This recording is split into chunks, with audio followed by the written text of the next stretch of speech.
पोरी मुलीचं लग्न झालं ना, पोरगी नवऱ्याच्या घरी जर चालली तर पोरीची आई काय म्हणायची माहिती का?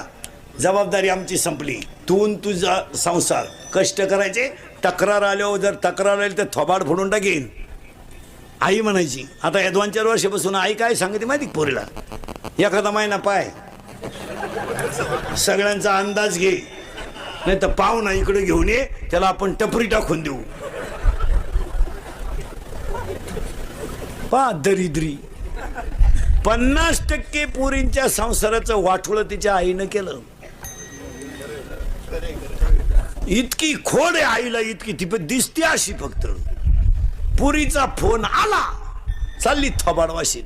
तुला काम नाही काय तिकडे? कांद्यातलं गाबाळ का मर ना, का दुसरीची घरं बिगडी ती? ऐ ऐ, जर आजपासून पुरीच्या घरी डोकं लावलं, तू कशावरही लिहून ठेव, आज वर्षानच तुझं श्राद्ध येणार. कशावर लिहि?